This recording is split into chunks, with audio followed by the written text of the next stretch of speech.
মতো কোরআন মুখী হৃদয় দিলেন। এই সব নেয়ামতের মালিক কে? এই জন্য শুরুতে আমরা তাকে কৃতজ্ঞতা জানাই, শুকরিয়া জানাই।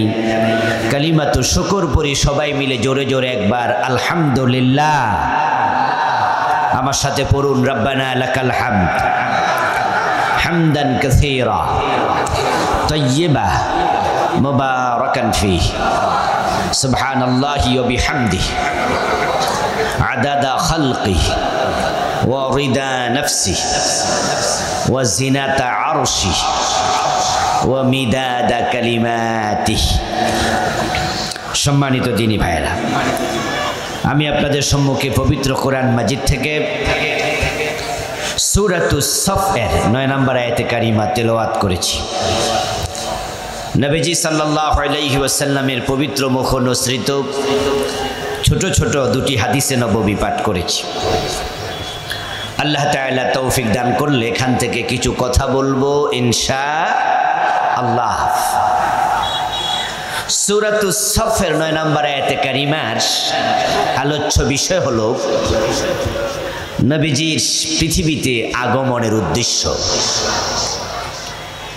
রাসূলুল্লাহ সাল্লাল্লাহু আলাইহি ওয়াসাল্লাম পৃথিবীতে কেন এসেছেন এটা উম্মতের জানার প্রয়োজন আছে কিনা? নবীজি কেন এসেছেন পৃথিবীতে এটা আমাদের জানতেই হবে। কেননা নবীজিকে মানা, অনুসরণ করা উম্মতের জন্য নফল না ফরজ। তো জানা আগে না মানা আগে? আগে জানতে হবে, তারপরে এবার মানতে হবে।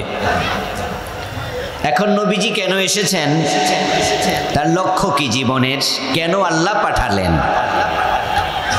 এটা যদি আমরা জানতে পারি তাহলে আমাদের লক্ষ্যটাও আমরা স্থির করা সহজ হবে।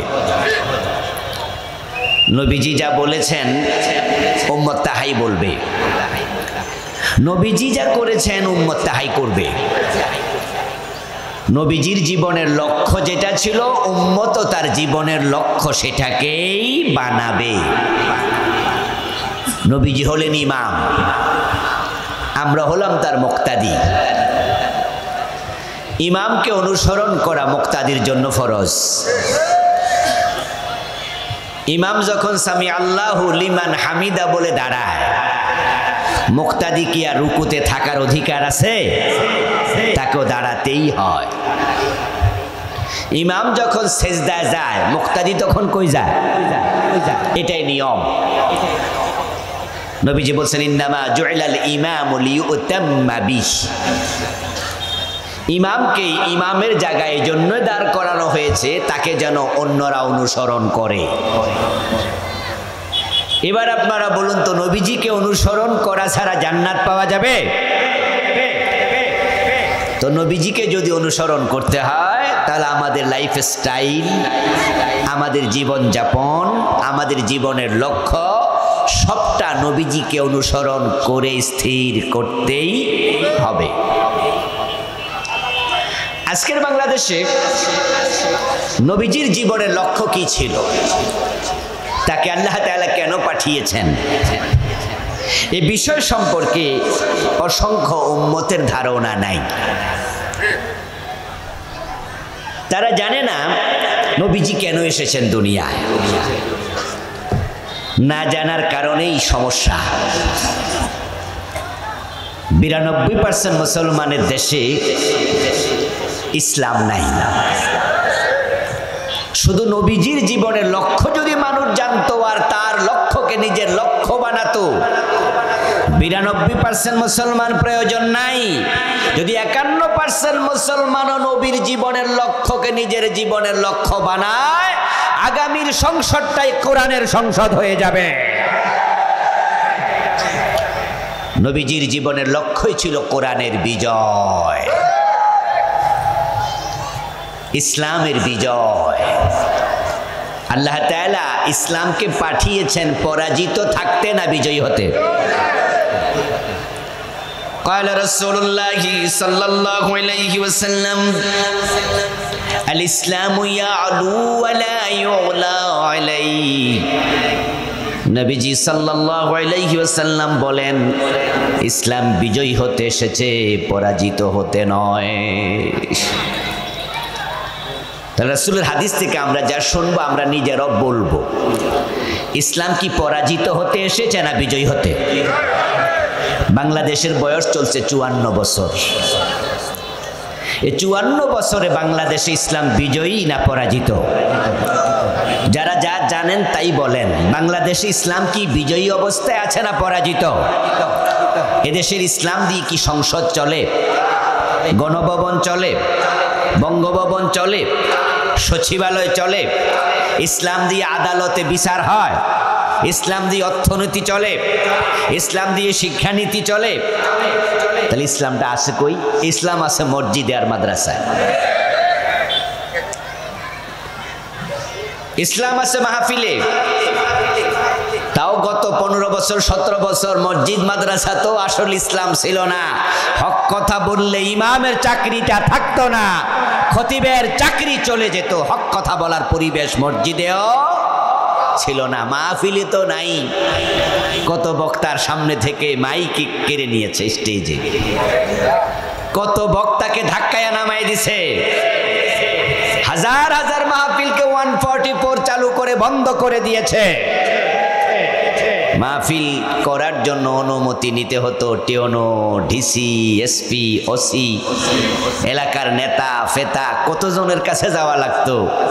তাহলে মাহফিলগুলোও ইসলামী পরিবেশে সুন্দরভাবে আয়োজনের কোনো পরিবেশ গত 15-17 বছর ছিল না। ইসলাম যে পরাজিত তাতে কোনো সন্দেহ নেই। বাংলাদেশে ইসলাম যে পরাজিত অবস্থায় আছে এটাই সত্য কথা। ইসলাম এখানে সচল না, বরং আমাদের সরকার যতটুকু অনুমতি দেয় ততটুকু সচল। এদেশে ইসলাম মানুষের অনুমতি নিয়ে চলে, অথচ কথা ছিল আমরা ইসলামের অনুমতি নিয়ে চলবো, ঠিক না? নবীজি ইমাম, আমরা মুক্তাদি। তিনি যেভাবে মদিনার রাষ্ট্র চালিয়েছেন, তিনি মদিনার মসজিদে নববীর ইমাম ছিলেন। মসজিদে মুসল্লিরা ওনাকে অনুসরণ করে নামাজ পড়ত। আবার তিনি মসজিদে নববী থেকে বের হয়ে মদিনার সংসদ ভবনে প্রেসিডেন্ট ছিলেন। মদিনা নামক ইসলামী রাষ্ট্র তিনি কোরআন দিয়ে চালিয়েছেন। তিনি যেভাবে চালিয়েছেন পুরা জনগোষ্ঠী ওনাকে অনুসরণ করে কোরআন দিয়ে সমাজ চালাতে বাধ্য ছিল। কোরআনের বাহিরে কেউ চলার সাহস করেন নাই। এখন আমাদের দেশ যে কোরআন দিয়ে চলছে না, চোর যদি আদালতে চুরি করেছে সাব্যস্ত হয়, প্রমাণিত হয়, তাহলে আমাদের দেশের আইনে চোরকে কি হাত কাটা হয় না জেলে দেয়া হয়? এটা কি কোরআনের আইন? এটা কি ইসলামের আইন?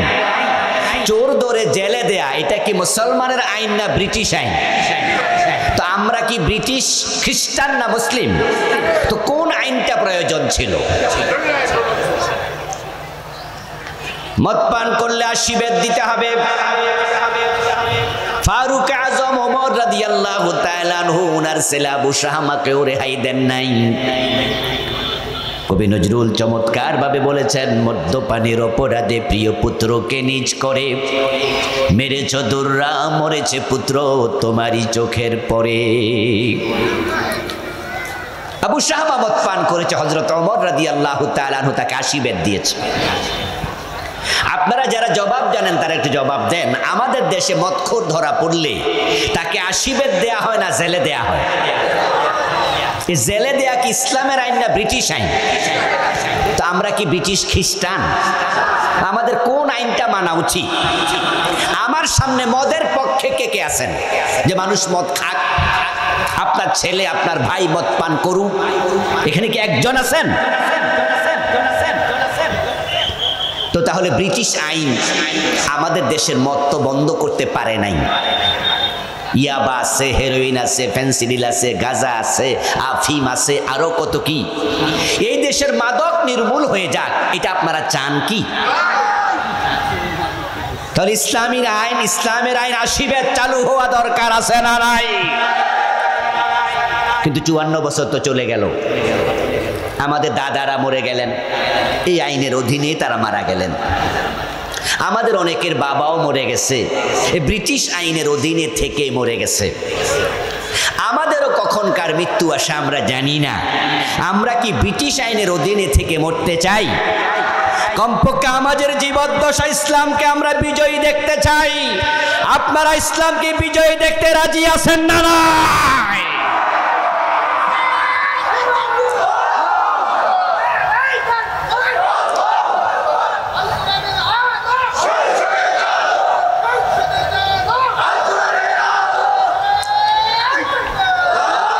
আমার প্রিয় ভাইরা, সূরা আস-সাফের 9 নম্বর আয়াতের প্রতিপাদ্য নবীজির জীবনের লক্ষ্য। নবীজি সাল্লাল্লাহু আলাইহি ওয়াসাল্লাম হলেন আমাদের লিডার, ইমাম। তিনি আমাদের নেতা, তিনি আমাদের উসওয়া, তিনি আমাদের কুদওয়া, তিনি আমাদের জন্য আইডল, তিনি আইকন, তিনি নামুজাজ। আল্লাহ তাআলা তাকে সামনে রাখলেন, আমাদের নেতৃত্বের জায়গায় রেখে বলছেন, লাকাদ কানা লাকুম ফি রাসূলিল্লাহি উসওয়াতুন হাসানা। এই দুনিয়ার মানুষেরা, তোমাদের জন্য আমি রাসূলুল্লাহর জীবনে রেখেছি সর্বোত্তম আদর্শ নমুনা। নবীজিকে আল্লাহ তাআলা শুধু আমাদের জন্য আদর্শ নমুনা বানিয়ে ক্ষান্ত হন নাই, এবার তিনি বলছেন, কুলিন কুনতুম তুহিব্বুনাল্লাহ ফাত্তাবিউনি ইউহিব্বুকুমুল্লাহ। তোমরা যদি আল্লাহকে ভালোবাসতে চাও, আল্লাহর ভালোবাসা পেতে চাও, ফাত্তাবিউনি, আমি নবীকে অনুসরণ করো। নবীকে যদি আপনি অনুসরণ করেন তাহলে ইউহিব্বুকুমুল্লাহ, আল্লাহ ঘোষণা দিচ্ছে আমি তোমাদেরকে ভালোবাসবো। শুধুমাত্র আল্লাহ ভালোই বাসবেন না, নবীজি সাল্লাল্লাহু আলাইহি ওয়াসাল্লাম বলছেন, যে ব্যক্তি আমাকে অনুসরণ করবে সে আমার সাথে আল্লাহর জান্নাতে প্রবেশ করবে। মান আহাব্বা সুন্নতি ফাকাদ আহাব্বানি ওয়া মান আহাব্বানি কানা মাই ফিল জান্নাহ। নবীজি বলছেন, যে আমার সুন্নাহকে ভালোবাসে সে আমি নবী মুহাম্মদকে ভালোবাসলো, আর যে আমাকে ভালোবাসে সুন্নাহ আমল করার মাধ্যমে তার প্রমাণ দেবে, কানা মাই ফিল জান্নাহ, সে জান্নাতে আমার সাথে থাকবে। সুবহানাল্লাহ পড়ে। আমরা কি জান্নাতে যেতে চাই? আমার প্রথম 5 মিনিট আজকের আলোচনা, 4 মিনিট আলোচনা শুনে কেউ কেউ মনে মনে ভাবছেন হয়তো এই কথাগুলো তো কিছুটা রাজনৈতিক কথা হয়ে গেল। ইসলামের বিজয়, চোর ধরে হাত কাটো, ডাকাত ধরে শুলে দাও, মদ পান করলে 80 বেত লাগাও, জেনা করলে 100 বেত দাও, বিবাহিত হলে পাথর মারো, এগুলো তো ইসলামের ফৌজদারি আইন, রাজনৈতিক আইন। তাহলে হুজুর মনে আজকে কিছু রাজনীতির ওয়াজ শুরু করছে। আমি আপনাকে বলবো, হ্যাঁ আপনি ঠিক ধরেছেন, আমার রাজনীতি আর আপনার রাজনীতি ভিন্ন। আমার রাজনীতি হচ্ছে কোরআনের আইন কায়েমের জন্য, ইসলাম বিজয়ের জন্য। আর আপনারা যারা বাহিরের রাজনীতি করেন, আপনার রাজনীতি কানাডায় বেগম পাড়ায় বাড়ি বানানোর জন্য।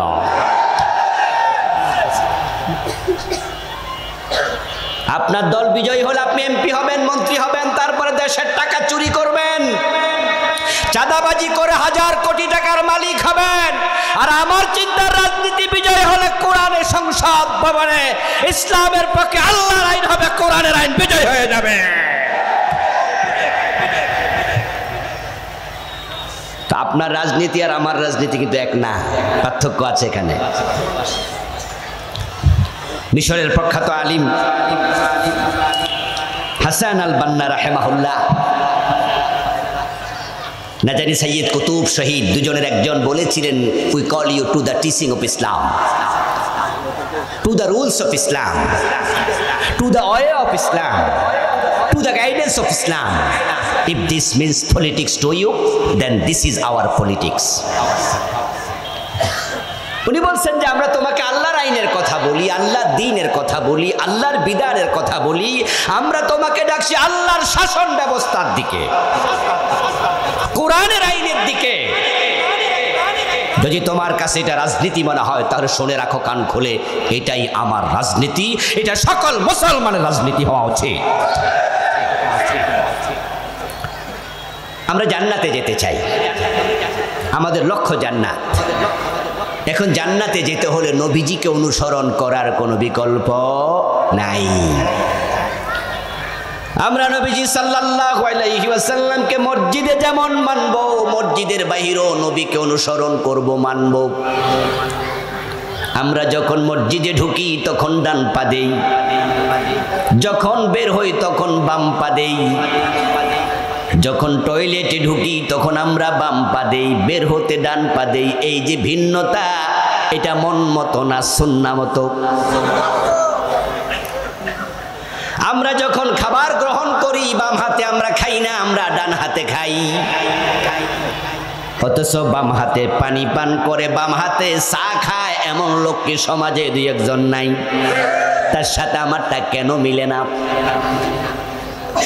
কারণ আমি খাওয়ার সময়ও ভাবি আমার রাসূল খাওয়ার ব্যাপারে কি বলেছেন।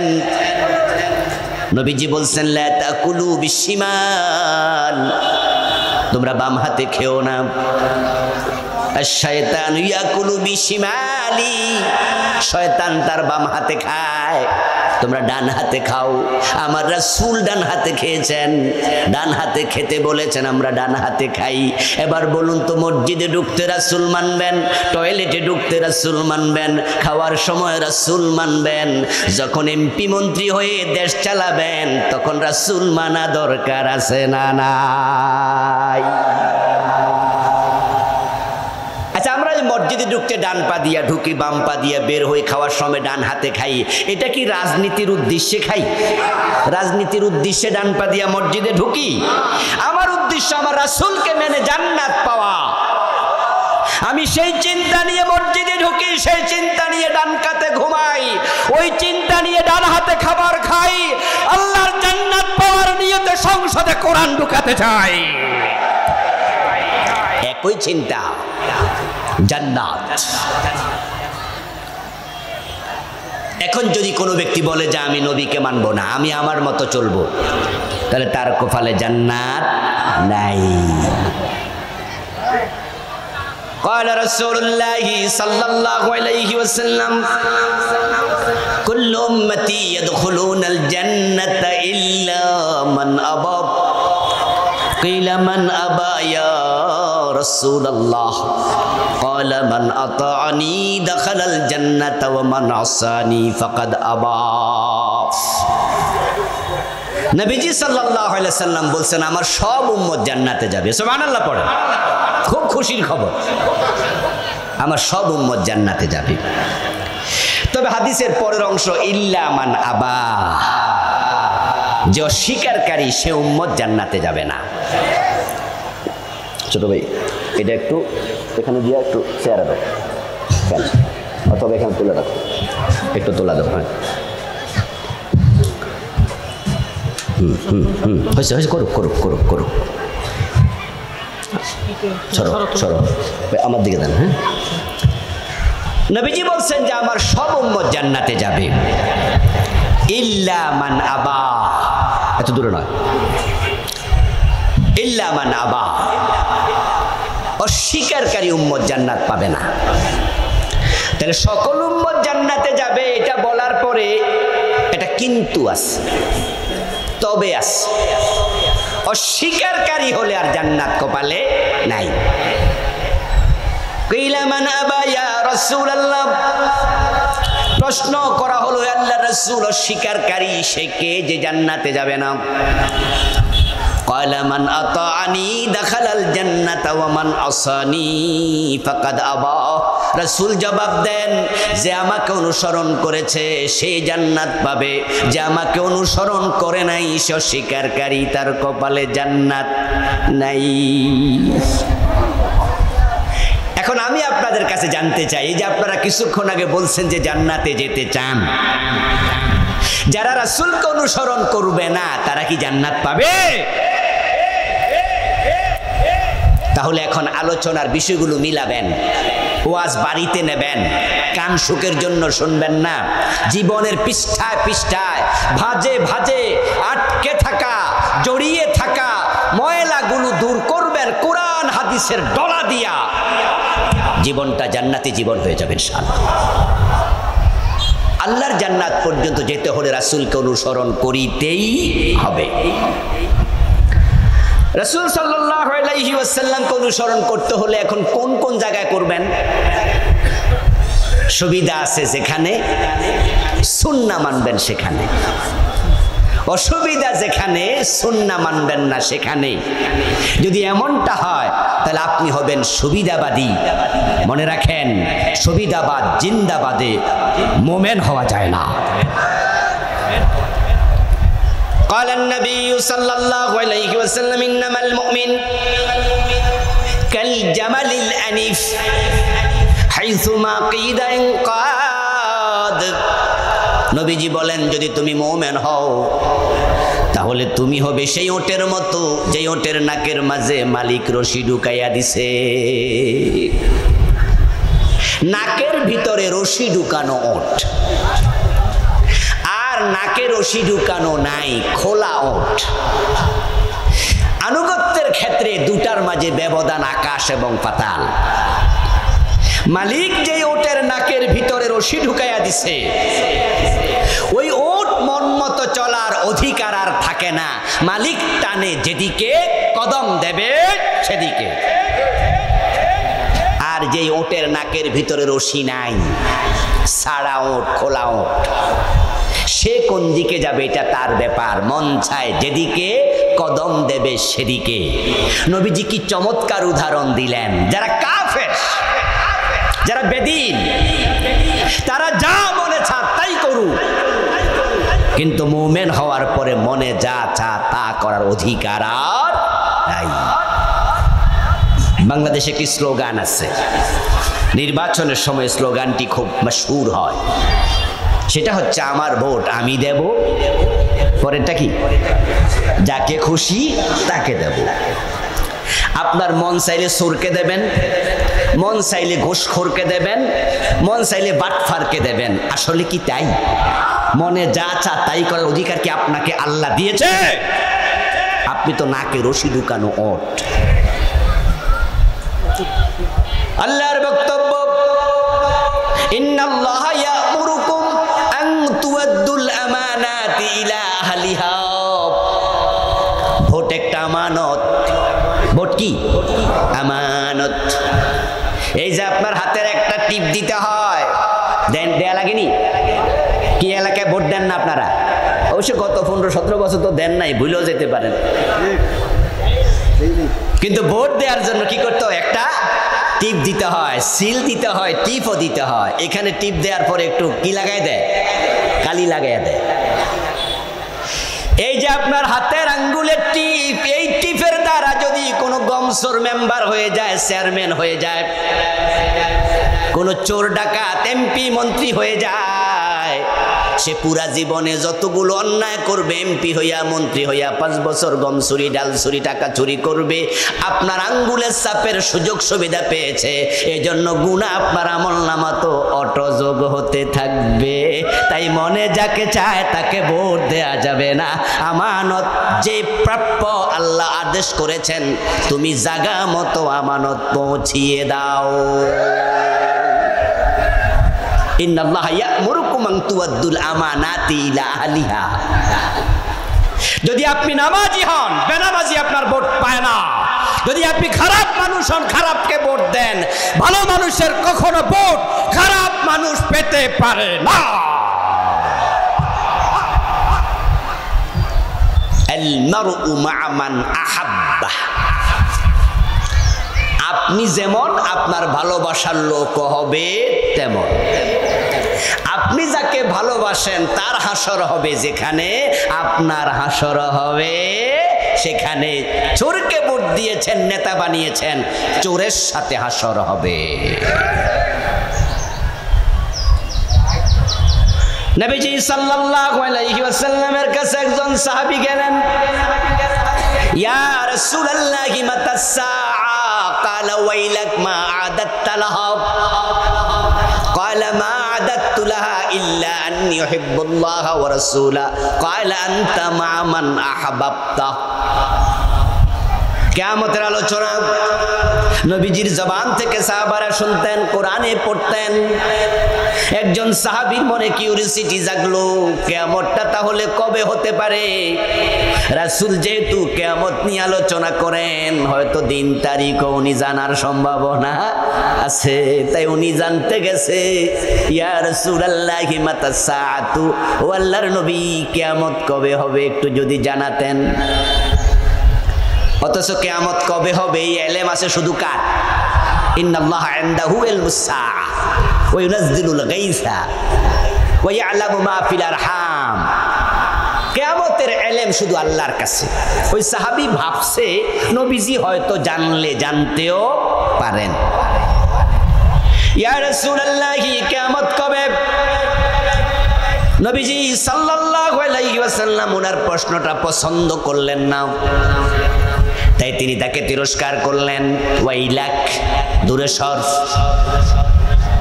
মা আদাত্তালাহা, কিয়ামত তুমি কি বোঝো?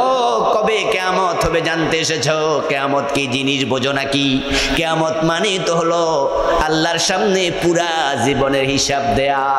তুমি কি প্রস্তুতি নিয়ে রাখছো আমাকে আগে সেটা বলো দেখি। আল্লাহর সামনে পুরা জীবন সম্পর্কে জবাব দিতে হবে। আল্লাহ প্রশ্ন করবে, আর তুমি জানতে আসছো কিয়ামত কবে, তাহলে আগে আমার প্রশ্নের উত্তর দাও। মা আদাত্তা লাহা, কিয়ামতের জন্য তোমার প্রস্তুতির খবর কি? সাহাবী লজ্জা পেয়েছে, বুঝতে পারছে প্রশ্নটা করা আমার ঠিক হয়নি। এবার জবাব দেন, মা আদাত্তু লাহা ইল্লা আন্নী ইউহিব্বুল্লাহ ওয়া রাসূলাহু। ও প্রিয় নবী, কিয়ামতের জন্য ভালো প্রস্তুতি আমার নাই, তবে আমি একটা প্রস্তুতি নিয়ে রাখছি, সেটা হলো আমি আপনাকে এবং আল্লাহকে বড়ই ভালোবাসি। আমি আল্লাহ এবং তার রাসূলকে খুব ভালোবাসি। অতটুকু শোনার পর এবার নবীজি বলছে, আনতা মা মান আহবাবতা, তাহলে বাড়ি চলে যাও, তুমি যাকে ভালোবাসো তার সাথে তোমার হাসর হবে। নবীজি মুহাম্মদ বলে, আমার সাথে তোমার হাসর হবে। প্রিয় ভাইয়েরা, আমানত কার কাছে দেবেন? বুঝে শুনে দেবেন। আমার ভোট আমি দেব, যাকে খুশি তাকে দেব, এটা মুসলমানের স্লোগান না। আমার ভোট আমি দেব, যারা যোগ্য এবং হকপন্থী ইসলামওয়ালা শুধু তাদেরকেই দেব। কোরআন আছে যার কাছে, আমরা আছি তার সাথে। নবীজি সাল্লাল্লাহু আলাইহি ওয়াসাল্লামকে অনুসরণ আমরা করি, কিন্তু বাংলাদেশের প্রবলেম হলো আমরা নবীজিকে মানতে গিয়ে জীবনের কিছু ক্ষেত্রে মানি, কিছু ক্ষেত্রে মানি না। যেমন মসজিদে যখন ঢুকি সবাই নবীকে মানি। মাগরিবের নামাজের ফরজ 3 রাকাত, ইমাম সাহেব যদি 2 রাকাত পরে সালাম ফিরায়, আমরা ফিরাবো না, লোকমা দেব। কথা বলতে হবে প্লিজ। আমরা সালাম ফিরাবো না, লোকমা দেব। আচ্ছা, ইমাম যদি আপনার বাবা হতো, হ্যাঁ, তা বাবাকেও ছাড় দেব না, কারণ আমরা রাসূলকে মানি, বাবাকে না। আমার রাসূল মাগরিব পড়েছেন কয় রাকাত ফরজ, তা আমার বাবা 2 রাকাত পড়লে আমি ওনার সাথে নাই, লোকমা দেব। আচ্ছা, ইমাম সাহেব যদি পীর সাহেব হয়, মুরিদ কি লোকমা দেয় না? যদি ইমাম সাহেব, পীর সাহেব, হুজুর 2 রাকাত পরে মাগরিবে সালাম ফিরায়, তাহলে একজন মুরিদও সালাম ফিরাবে না, পীরকেও ছাড় দেবে না, লোকমা দেবে। কারণ তারা জানে যে আমি অনুসরণ পীরকে করি না, আমি নবী মুহাম্মদকে অনুসরণ করি। ছাড় নাই। এবার বলুন তো, যে লোকগুলো মসজিদে পীরকেও ছাড় দেয় না, নবীকে মানতে ভুল করলে লোকমা দেয়, বাবা ইমাম হলে বাবারেও ছাড় দেয় না, ওই মানুষগুলো মসজিদ থেকে বের হয়ে যখন দোকানে ব্যবসা করে, তখন রাসূলকে অনুসরণ করে পুরাপুরি ব্যবসা চালায়। তো সেখানে কেউ ওজনে কম দেয়, কেউ মালে ভেজাল দেয়, কেউ মানুষ ঠকায়। আপনাদের নীলফামারী জেলায় কি জজ কোর্ট নাই? এটাও তো কমপক্ষে হ্যাঁ না কওয়া যায় নাকি? নাকি বাড়ি থেকে আসার সময় বউ মানা করছে কথা কইও না? নীলফামারী জেলায় জজ কোর্ট আছে? জজ সাহেব জোহরের নামাজ পড়তে গেছে। সকল মানুষ কি বেনামাজি? জজদের মাঝে নামাজি আছে না? অনেক নামাজি মানুষ আছে। আমার এক ক্লাসমেট এখন সিনিয়র সহকারী জজ, কিছুদিন পরে দায়রা জজ হয়ে যাবে ইনশাআল্লাহ। সে ওই দিন বই লিখছে ইসলাম নিয়ে, আমার কাছে কপি পাঠাইছে। তাহলে জাজদের মাঝে ইসলাম গবেষণা করে এমন ভালো মানুষও আছে। জোহরের নামাজ পড়ার জন্য জজ সাহেব জজকোট মসজিদে গেল। ইমাম সাহেব 2 রাকাত ফরজ পড়ানোর পর আর তাহিয়াতু পড়তে ওনার মনে নাই, উনি দাঁড়িয়ে গেলেন। বলুন তো আমরা কি সালাম ওনার সাথে দাঁড়াবো না লোকমা দেব? কারণ আমরা সকলে জানি যে 2 রাকাত পরে আর তাহিয়াতু পড়া ওয়াজিব। আপনারা জানেন তো এই মাসালা ওয়াজিব, ইচ্ছা করে এটা সারা যাবে না। পেছন দিয়ে লোকজন লোকমা দিল, জজ সাহেব লোকমা দিলেন। ইমাম সাহেব ভুল করছেন, টের পাইছে। তারপরে তিনি সাউসেজদা দিয়া এটার মিনিমাইজ করছে। ওয়াজিব ছুটে গেলে সাউসেজদা ওয়াজিব, উনি সাউসেজদা দিলেন। ইমাম সাহেবকে ভুল ধরলেন জজ সাহেব লোকমা দিয়ে। নামাজের পরে এবার তিনি এজলাসে বসলেন। সেদিন একজন চুরি করা মামলা, চোরের মামলার রায়। এখন জজ সাহেব যখন রায় পড়ে, চুরির রায় দেয়, তখন তিনি হাত কাটার রায় দেন না জেলে দেন। অথচ সুর ধরে হাত কাটা নফল না ফরজ? এই মাসলাটা কি? ইসলামী একজন ইসলামী ব্যক্তি, মুসলিম ব্যক্তি, ইসলামী আদালত যেখানে 92% মুসলমান, ওখানে চোর ধরে হাত কাটার বিধানটা প্রতিষ্ঠিত থাকা নফল না ফরজ? নবীজি বলেছিলেন আমার মেয়ে ফাতেমা যদি চুরি করে আমি ফাতেমাকে ছেড়ে দেব, ঠিক না? নাকি করব? হ্যাঁ, কথা বলে না ভাইয়েরা? নবীজি কি বলছেন? আমার ফাতেমাকেও ছাড় দেয়া হবে না। লাওয়ান্না ফাতেমাতা বিনতা মুহাম্মাদিন সারাকাত ইন্না মুহাম্মাদান লা ইয়াকতাউ ইয়াদাহা। প্রেক্ষাপট ছিল মদিনায় একজন মুসলিম নারী চুরি করেছে, ধরা পড়েছে। নবীজির আদালতে বিচার এসেছে, নবীজি তাকে হাত কাটার ঘোষণা দিয়ে দিলেন, রায় দিয়ে দিলেন। প্রস্তাব আসলো, ইয়া রাসূলুল্লাহ অন্য কোনো শাস্তি কি দেয়া যায় না? কারণ সেই মহিলাটি অবিবাহিতা ছিলেন, সম্ভ্রান্ত বংশের নারী ছিলেন। মদিনায় এর আগে চোরের হাত কাটার বিধান কারো উপর কার্যকর হয় নাই, এটাই ছিল প্রথম ঘটনা।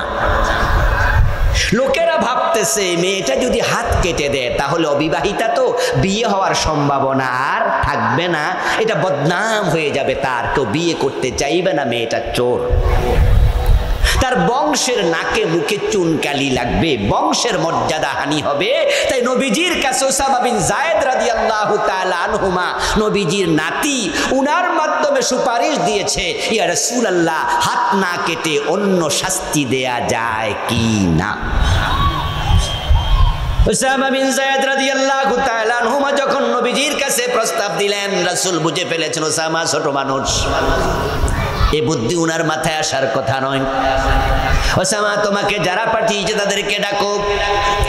ওসামা রাদিয়াল্লাহু তাআলা আনহু যারা পাঠাইছে আবু বকর, ওমর, ওসমান, আলী, অন্য সাহাবী যারা আছেন তাদেরকে ডাকলেন। রাসূলের সামনে তারা হাজির। প্রিয় নবী দাঁড়ালেন, খুতবা দিলেন এবং তিনি রাগান্বিত হয়ে গেলেন, উনার চেহারা লাল হয়ে গেল। তখন তিনি বলেছিলেন, এই মহিলা নয়, যদি আমার মেয়ে ফাতেমা চুরি করত আমি ফাতেমার হাতটাও কেটেই দেব। কিছুক্ষণ আগে জজ সাহেব লোকমা দিছে হুজুরকে, হুজুরের ভুল ছিল ওয়াজিব। আর জজ সাহেব যে এখন জেলখানায় দেয়, চোর ধরে হাত কাটে না, জজ সাহেব যেটা লঙ্ঘন করছে সেটা ওয়াজিব না ফরজ? গুরুত্ব কোনটার বেশি, ওয়াজিবের না ফরজের? তাহলে জজ সাহেব মসজিদে গেলে ইসলাম বোঝে, আদালতে আর বোঝে না। আচ্ছা, এবার আপনাদের কাছে আমার আরেকটা প্রশ্ন, জজ সাহেবের সামনে যারা আছে সেখানে কি শ্রোতা মণ্ডলীর মাঝে মুসলমান নাই?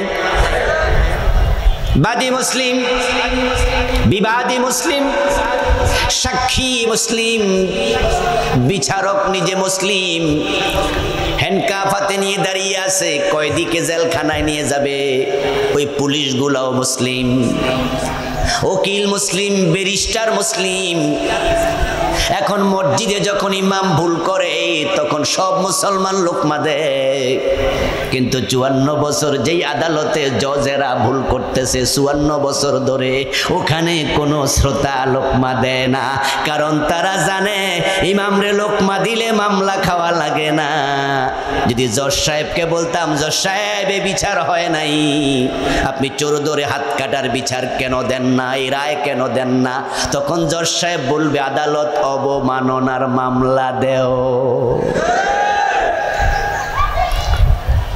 আদালত অবমাননার মামলা খাওয়া লাগবে, আদালতে কেউ বিরোধিতা করে না। জজও ভুল করছে, শ্রোতারা ভুল মেনে নিচ্ছে, এই জন্য দেশের পরিবর্তন হচ্ছে না। ইমাম ভুল করলে আমরা চুপ থাকলে ইমামের ভুলে নামাজ নষ্ট হয়ে যেত। আমরা যখন চুপ থাকি না, ইমাম সংশোধন হতে বাধ্য হয়। এখন থেকে আমরা সব অন্যায়ের প্রতিবাদ যদি শুরু করি, দেশ তারের মতো সোজা হয়ে যাবে, নেতারাও সোজা হয়ে যাবে। অন্যায় করলে প্রতিবাদ করতে শিখতে হবে, এটা ইসলামের শিক্ষা। নবীজি সাল্লাল্লাহু আলাইহি ওয়াসাল্লাম দায়িত্ব পেলেন, আল্লাহ তাআলা ওনাকে দায়িত্ব দিল দ্বীনের বিজয়ের জন্য। নবীজির পুরা জীবনী আমাদের জন্য অনুকরণীয়, অনুসরণীয় বটে। তবে আজকের আলোচ্য বিষয় নবী জীবনের লক্ষ্য, সূরাতুস সফের 9 নম্বর আয়াত। পুরা জিন্দেগি বিশাল মহাসাগর, একদিনের 1-1.5 ঘন্টা আলোচনায় সেখান থেকে এক গ্লাস পানিও তোলা যায় না।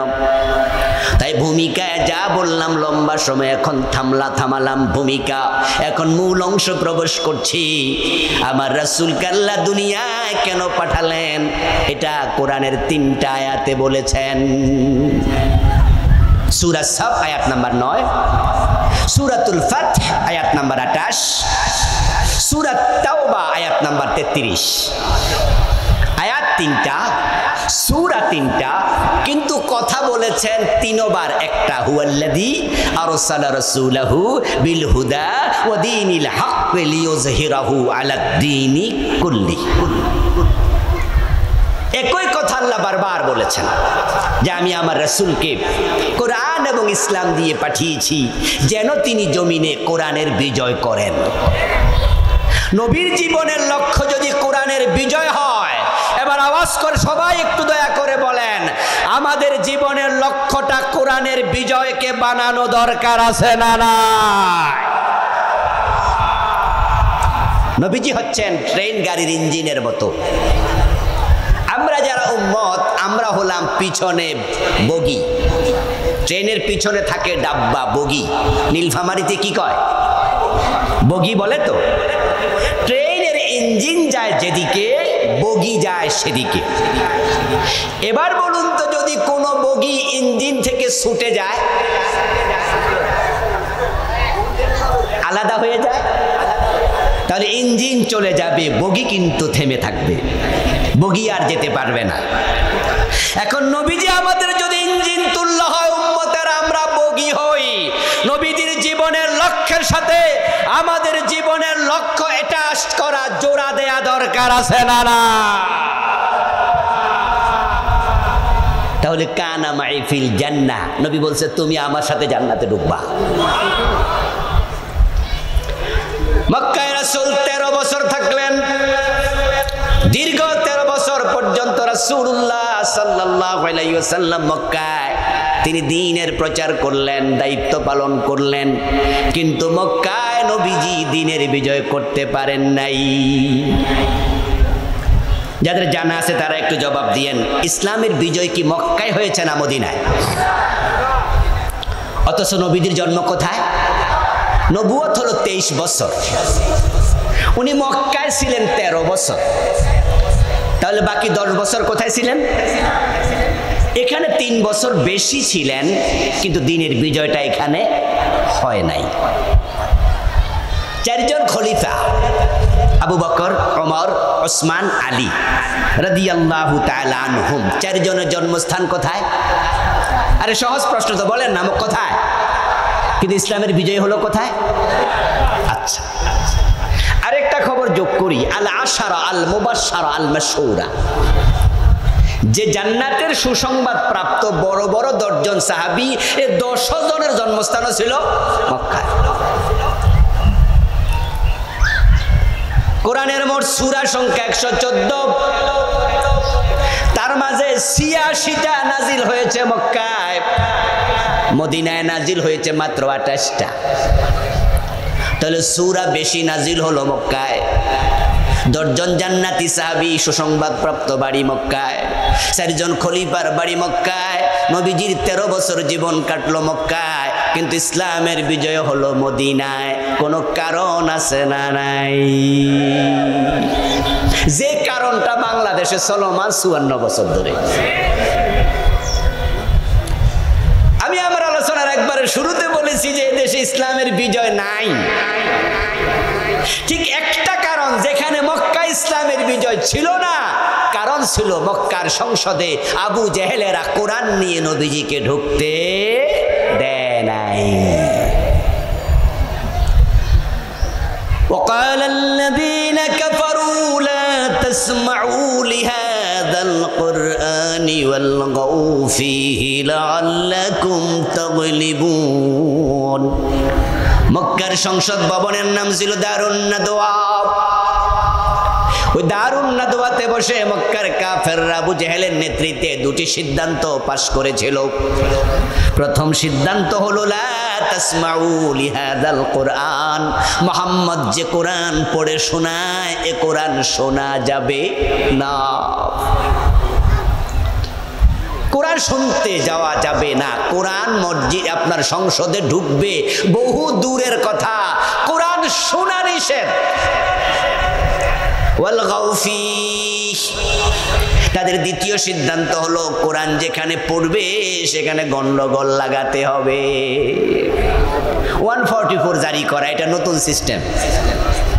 পুলিশ এসে হাজির হবে, হুজুরের মাইক কেড়ে নিয়ে যাবে, বক্তাকে টেনে নামায়া দেবে, বক্তাকে আসতে দেবে না, যাওয়ার পথে বক্তাকে গ্রেফতার করা হবে। গত 15 বছর 17 বছর ওই মক্কার আবু জেহেলদের আইন বাংলাদেশে কার্যকর ছিল। জমিনের মালিক কে? চিৎকার দিয়ে বলুন না, জমিনটা কার? তো আল্লাহর জমিন, আল্লাহর কোরআনের আইন চলবে না, কোরআনের কথা চলবে না, কোরআনের মাহফিল চলবে না। এই সিদ্ধান্ত কি আল্লাহ মেনে নেবেন? এজন্য আল্লাহ আবু জেহেলকে বেশি দিন দুনিয়াতে থাকতে দেন নাই। বদরের প্রান্তরে 2টা ছোট্ট বাচ্চার কাছে লাঞ্ছিত করে দুনিয়া থেকে পাঠিয়েছেন জাহান্নামে। ওই আবু জেহেলের দর্প অহংকার আল্লাহ চুরমার চুর করে দিয়েছেন, চূর্ণ বিচ্ছিন্ন করে দিয়েছেন।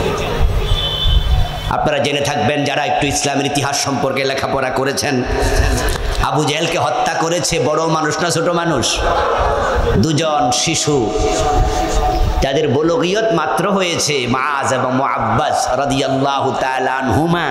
যে 2 জন শিশুকে নবীজি বদরের যুদ্ধে আনতে রাজি হন নাই, বরং তারা 2 জনে নবীজিকে রাজি করাইছেন।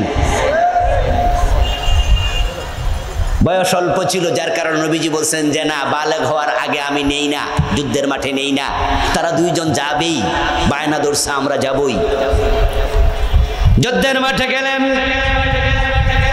যুদ্ধ যখন শুরু হবে, যুদ্ধের ব্যূহ রচনা করা হলো। মুআজ এবং মুআব্বাস রাদিয়াল্লাহু তাআলা আনহুমা একজন বড় সাহাবীকে বললেন, চাচা আবু জেহেল কোনজন? আমরা তো চিনি না, একটু যদি চিনায়া দিতেন। কারণ মুআজ এবং মুআব্বাস 2 জনের জন্মস্থান ছিল মদিনা, আর আবু জেহেলের বাড়ি কোথায়? এজন্য তারা তাকে কোনোদিন চোখে দেখেনি। আজকের যুগের মতো কি ভিডিও ছিল, মোবাইল টোবাইল ছিল? তো দেখবে কেমনে? আজকের মতো ক্যামেরা তো ছিল না, জীবনে কোনোদিন দেখেনি। তখন ওই সাহাবী বলতেছে ছোট ছোট 2 বাচ্চাকে, ভাতিজা তোমরা যে আবু জেহেলের পরিচয় জানতে চাচ্ছ, সে কোনজন? তোমরা কি করবা? কোন উনার সাথে আমাদের কাজকর্ম আছে। আবু জেহেল ঘোড়ার পিঠে ওই সাহাবী দেখায় দিলেন যে ওই যে বাহনের পিঠে বসে আছে তলোয়ার হাতে নিয়ে, এই হচ্ছে আবু জাহেল। যুদ্ধ শুরু হতে দেরি, এই ছোট্ট দুজন ভাই একসাথে তলোয়ার হাতে নিয়ে ক্ষিপ্র বাঘের মতো আবু জাহেলের উপরে ঝাঁপিয়ে পড়লেন, দুইজন মাটিতে শোয়া জবে করে দিলেন।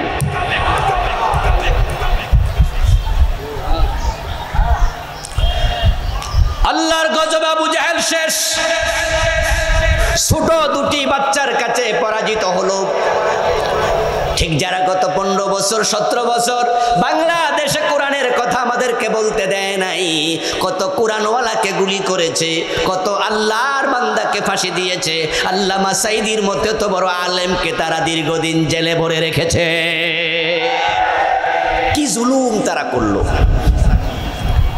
জুনায়েদ বাবু নগরী রাহেমাহুল্লাহ, বড় বৃদ্ধ আলিম, উনাকে রিমান্ডে নিয়ে পিটাইয়া উনার দুটা হাঁটুকে লুজ বানায় দিছে, ল্যাংড়া বানায় দিছে। শাপলা চত্বরে কত আলেমের বুকে গুলি চালিয়েছে।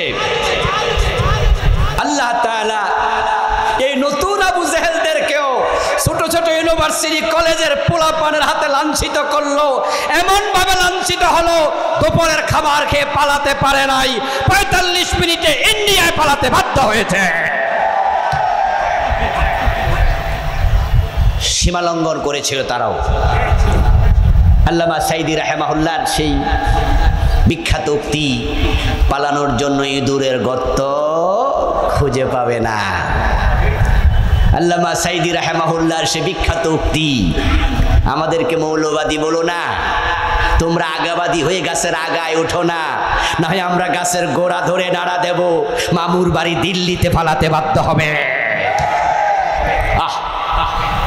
আল্লামা সাঈদীর কি বক্তব্যগুলো কিভাবে একবারে 100তে 100 মিলে গেল।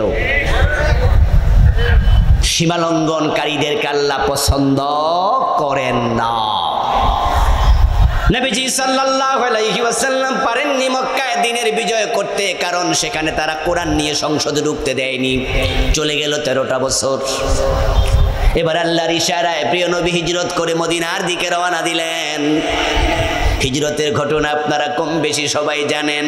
3 দিন গারে সুরে তিনি আত্মগোপনে ছিলেন। তারা ঘোষণা করেছে মুহাম্মদকে জীবিত অথবা মৃত, অথবা মুহাম্মদ ইবনে আব্দুল্লাহর কল্লা যদি আনতে পারো 100 লালট পুরস্কার দেয়া হবে। কোন রকমে নিজের জীবনটা নিয়ে রাসূলুল্লাহ সাল্লাল্লাহু আলাইহি ওয়াসাল্লাম মদিনায় যাচ্ছেন। হিজরতের পথে প্রিয় নবীর মনে পড়ে গেল, মদিনা হিজরত করে গিয়ে যদি দেখি মদিনার সংসদ ভবনে আরেক আবু জাহেল বসে আছে, আমাকে কোরআন নিয়ে ঢুকতে দেয় না, হিজরত করে লাভ হবে কি? আমাকে তো আল্লাহ দিনের বিজয়ের জন্য পাঠাইছে, ওয়া রাব্বাকা ফাকাব্বির বলেছে। ওহির একবারে শুরু, এটা দ্বিতীয় ওহী। প্রথম ওহী ইকরা, দ্বিতীয় অংশ ইয়া আইয়ুহাল মুদ্দাসসির কুম ফাআনজির ওয়া রাব্বাকা ফাকাব্বির। আমাকে আল্লাহ দায়িত্ব দিয়েছে আমি যেন আল্লাহর বড়ত্ব ঘোষণা করি। তো আল্লাহর বড়ত্বের ঘোষণা যেখান থেকে দিতে হয়, যেখানে আইন বানাইলে মানুষ মানতে বাধ্য হয়, সংসদ ভবন হচ্ছে জাতির মাথার মতো।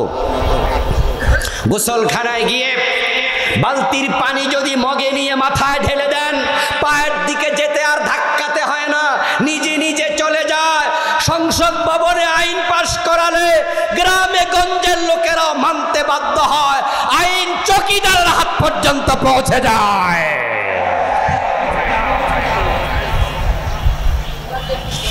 নবীজি ভাবছেন যে মক্কার লোকেরা তো আমাকে কোরআন নিয়ে দারুন নদওয়াতে ঢুকতে দিল না, তো হিজরত করে কি লাভ হবে? মদিনার সংসদ যদি একরকমই হয়, সেখানে আরেক আবু জাহেল থাকে। মানুষের অন্তরের খবর সবচেয়ে বেশি জানেন কে? আল্লাহ। আল্লাহ তাআলা জিবরিল আমিনকে পাঠাইয়া দিলেন।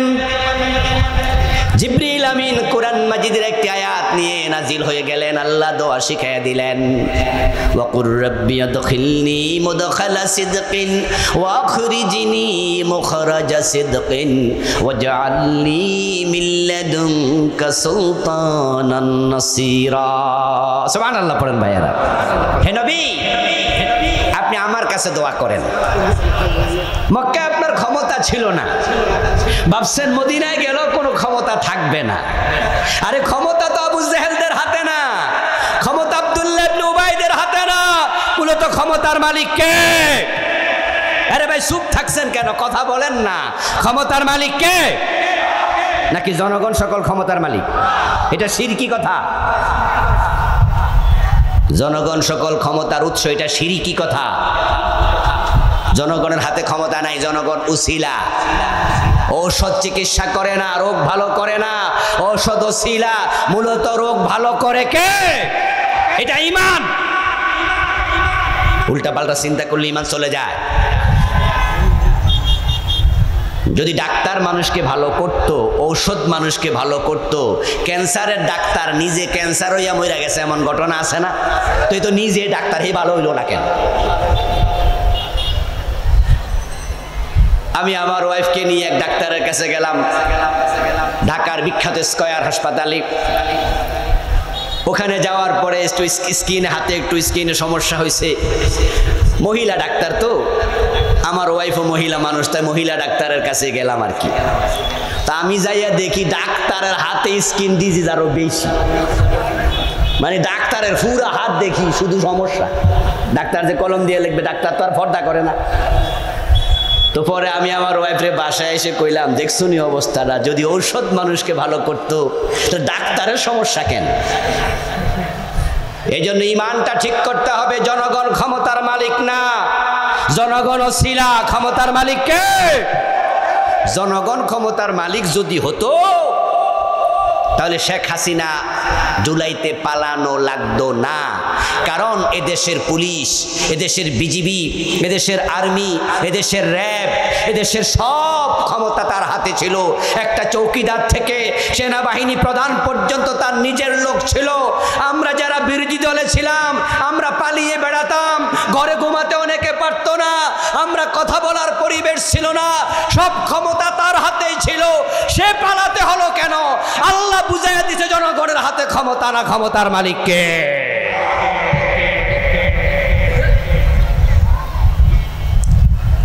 ওনারা বলেছিলেন ভিশন 2041, ওনাদের ক্ষমতা আপাতত 2041 পর্যন্ত। মনে আছে না আপনাদের?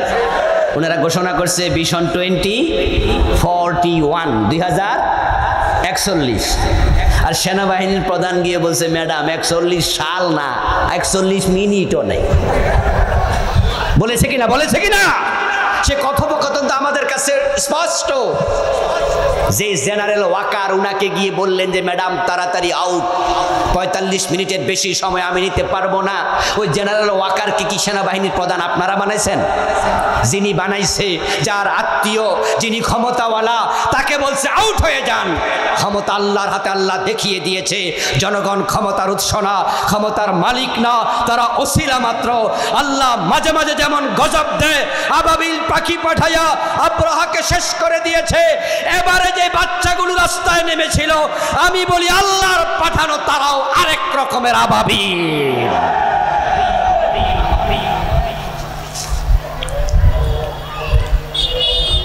প্রিয় ভাইরা, বলছিলাম নবীজি হিজরত করছেন, আল্লাহ দোয়া শিখাইয়া দিলেন, টেনশন করবেন না, বরং ক্ষমতার মালিক আমি, আমার কাছে দোয়া করুন। ওয়াজআলনি মিন লাদুনকা সুলতানান নাসীরা। বাংলা অর্থ হলো, আল্লাহ আমাকে তুমি রাষ্ট্র ক্ষমতা দিয়ে সাহায্য করো। সুবহানাল্লাহ পড়েন। এই দোয়াটা আল্লাহর কোরআনে আছে না নাই? বলেন না, আছে না নাই? তো নবীজি আল্লাহর কাছে রাষ্ট্র ক্ষমতা চেয়েছেন। রাষ্ট্র ক্ষমতা চাওয়া সুন্নাহ, সুন্নাহ, সুন্নাহ। তবে নবীজি রাষ্ট্র ক্ষমতা পেটের জন্য চান নাই, টাকার জন্য চান নাই, শুধু ক্ষমতার বাহাদুরির জন্য চান নাই, আল্লাহর কোরআনের আইন তৈরি করার জন্য চেয়েছেন। কোরআনের আইন বাস্তবায়ন করার জন্য চেয়েছেন। এই যে আমরা আজকে এখানে হাজার হাজার মানুষ, আমরা যদি সবাই মিলে একটা মিছিল করি, বাংলাদেশে সুদ ঘুষ চলতে দেয়া হবে না, সবাই স্লোগান দিলে সুদ ঘুষ বন্ধ হবে। কিন্তু যেখানে আইন বানানো হয়, সংসদ ভবনে 151 জন এমপি যদি বলে আমরা সুদের পক্ষে নাই, বরং আমরা ইসলামী অর্থনীতি চাই, একবার হাঁ বলিলে সুদ বন্ধ হয়ে যাবে। অনেকে বলে না সুদ ভিত্তিক অর্থনীতি না হলে চলে না। আমি বলি প্রিয় ভাইরা, তোমরা ভুলের ভিতরে আছো। ইসলামী ব্যাংক প্রমাণ করে দিয়েছে ইসলামী ব্যাংকিং দিয়ে ব্যাংক চলে, অর্থনীতি চলে। ইসলামী ব্যাংক বরাবর বরাবর কত বছর বাংলাদেশের 1 নাম্বার ব্যাংকে পরিণত হয়েছে, প্রতি বছর সবার সেরা হচ্ছে। ইসলাম হচ্ছে এমন একটি আধুনিক জীবন ব্যবস্থার নাম, যেটা ফলো করলে দুনিয়ায় শান্তি, আখেরাতে মুক্তি আসবে, দারিদ্রতা থাকবে না। ইসলামকে ঠিক জায়গায় পৌঁছিয়ে দাও। নবীজির দোয়া রাস্তায় কবুল হয়ে গেল। নবীজি মদিনায় পৌঁছলেন। মদিনার আবাল বৃদ্ধ বনিতা নারী পুরুষ নির্বিশেষে সবাই নেচে গে তালা আল বদরু আলাইনা মিন সানিয়াতিল বিদা, দোয়া তারা গান গেয়ে গেয়ে নবীজি কাউস খজরাজ বনু নজির বনু কুরাইজা, মক্কার মুশরিকেরা, মুসলিমেরা, বেদিনেরা, ইসলামওয়ালারা একসাথে মিটিং করে মদিনার প্রেসিডেন্ট বানিয়ে দিয়েছে। ইসলাম চলে আসলো, দিনের বিজয় শুরু হয়ে গেল। নবীজি সাল্লাল্লাহু আলাইহি ওয়াসাল্লাম চলে গেলেন 10 বছর পর। সময় দিতে হবে। ইসলাম আসার পর দিন থেকেই সমৃদ্ধি আসবে না। চুলার উপরে পানি বসিয়ে আগুন লাগালেই পানি উত্তপ্ত হয় না। 2 মিনিট, 5 মিনিট, 10 মিনিট সময় দাও, আস্তে আস্তে এমন ভাবে উত্তপ্ত হবে তোমার আঙ্গুল চুবাতে পারবে না, আঙ্গুলের মাংস খসে পড়ে যাবে। ইসলাম আসার পর 10 বছর চলে গেল। আবু বকর সিদ্দিক আসলেন, 2.5 বছর চলে গেল। হযরত ওমরের সময় সুফল পাওয়া শুরু। হযরত ওমর অর্ধ পৃথিবী শাসন করেছেন। জাহিলিয়াত চলে গেছে। মারামারি, হানাহানি, কাটাকাটি, চুরি, ডাকাতি, খুন, ধর্ষণ, অপহরণ কিচ্ছু নাই। অর্ধ দুনিয়ার সম্রাট ওমর গাছতলা একা একা ঘুমায়, বডিগার্ডের আর প্রয়োজন নাই। ইসলাম শব্দের অর্থ আত্মসমর্পণ, ইসলাম শব্দের অর্থ শান্তি। হযরত ফারুক আযম ওমর রাদিয়াল্লাহু তাআলা আনহু যখন তিনি খলিফা, তার যোগে পাওয়া যায় জাকাত বিভাগের কর্মচারী জাকাতের টাকা কাঁধে নিয়ে ঘোরে, জাকাত খাওয়ার মতো গরিব মানুষ আর নাই। আমার প্রিয় নীলফামারীবাসী, ইসলামটাকে সংসদে পাঠাও, ব্যক্তি নয়, দল নয়, কোরআনকে পাঠাও। যদি কোরআনওয়ালা হয়ে যায়, এদেশের মানুষ শান্তি এখানেও আসবে। আমরা গত 3 দিন আগে, 4 দিন আগে দেখেছি আমাদের দেশের একজন বড় নেতা। আমরা যারা ইসলামপন্থী মানুষ, আমরা তো কোরআনের পক্ষে, ইসলামের পক্ষে আসি। আমাদের একজন অন্য দলের বড় নেতা, তিনিও বলেছেন আমরা মদিনার ইসলাম চাই। বলেছে কিনা? যারা শুনেছেন তারা একটা আওয়াজ করুন, বলেছে কিনা? আমাদের বড় দলের বড় নেতা জনাব সালাহউদ্দিন আহমদ, আমি তাকে ধন্যবাদ জানাই। তিনি আমার ভাই, উনার বাবাও আলেম ছিলেন। আমরা বলতে চাই, যদি মদিনার ইসলাম আপনারা চান, আমরা তো মদিনার ইসলাম চাই। চলুন না সবাই মিলে কোরআনকে সংবিধান বানিয়ে দেয়।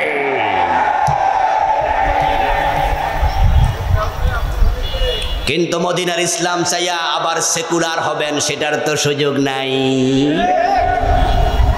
মদিনার ইসলাম চাইলে বলবেন আমরা শরিয়া আইন বিশ্বাস করি না, তাহলে তো চলবে না। মদিনার ইসলাম যদি চান, আমরাও তাই চাই।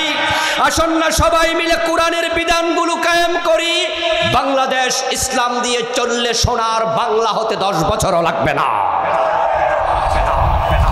এই জমিন আল্লাহর বড় নিয়ামত। এই জমিনের মতো উর্বর ভূমি পৃথিবীতে খুব কম আছে। আমেরিকা, ইউরোপ সহ আরব বিশ্বের অনেকগুলো দেশ আল্লাহ আমাকে দেখার সুযোগ দিয়েছে।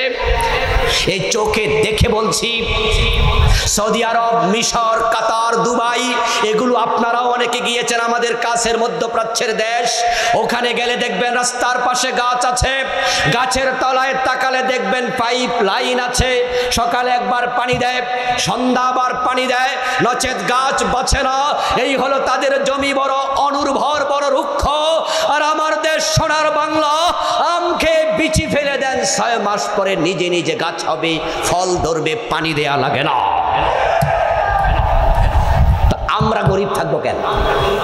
জমিন তো উর্বর। বলবেন তেলের খনি নাই, স্বর্ণের খনি নাই, তাই আমরা গরিব। আমি বলবো মালয়েশিয়ার কি আছে?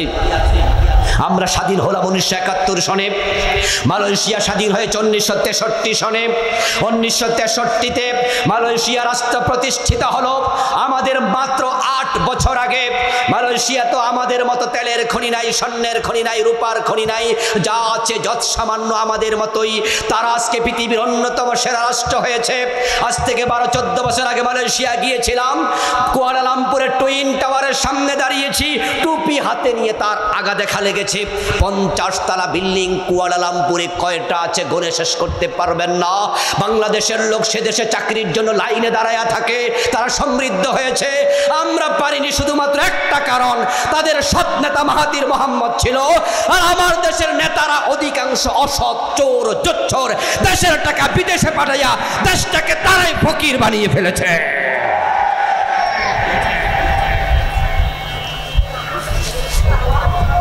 প্রিয় ভাই আমার, এমন দেশ পৃথিবীতে কম আছে, এত সুন্দর দেশ। দরকার নেতৃত্বের আমূল পরিবর্তন। আল্লাহর কোরআনকে সামনে নিয়ে আগান। দেখতে চাই এই 54 বছরে আমরা জাতীয়তাবাদীদের শাসন দেখেছি, ধর্মনিরপেক্ষতাবাদীদের শাসনও দেখেছি। 5 বছরের জন্য এবার ইসলামী শাসন দেখা দরকার আছে না নাই? আল্লাহ সুযোগ করে দিয়েছে।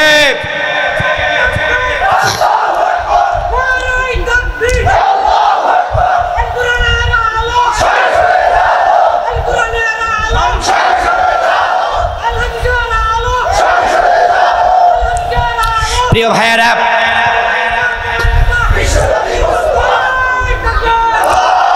সুযোগ আল্লাহ করে দিয়েছে, বারবার সুযোগ আসে না, এবার সুযোগ কাজে লাগান। মহতারাম, আমাদের বড় ভাই নেতা সালাউদ্দিন আহমদ ভাইয়ের সাথে আমরা একমত পোষণ করছি। আমরা এবার বাংলাদেশে মদিনার ইসলাম দেখতে চাই। আসলে ওইটা এবার সহজ, কারণ আগে এই বামেরা রামেরা আমাদেরকে কথা বলতে দিত না। এবার বামেরা পালাইছে, রামেরা পালাইছে, এবার বাংলাদেশ ডানপন্থীদের হাতে এমনি চলে এসেছে। শহীদ প্রেসিডেন্ট জিয়াউর রহমান ডানপন্থী মানুষ ছিলেন। এদেশের সংবিধানে বিসমিল্লাহ কে লাগাইছে? শহীদ প্রেসিডেন্ট জিয়াউর রহমান রাহেমাহুল্লাহ। আমরা দোয়া করি তার কবরকে আল্লাহ জান্নাতে টুকরা বানায়া দাও। উনি বিসমিল্লাহ আমাদের সংবিধানে ঢুকিয়ে বুঝিয়েছেন তিনি ইসলামের পক্ষের মানুষ। যেহেতু আমাদের হাতে এবার সুযোগ আছে, বামেরা রামেরা নাই, এবার আমরা একটু মার্চ করতে চাই, কোরআনের সংসদ বানাতে চাই। তবে মর্নিং সজদা ডে, আসরের আজান হয়ে গেছে, আলোচনা সংক্ষিপ্ত করে ফেলছি।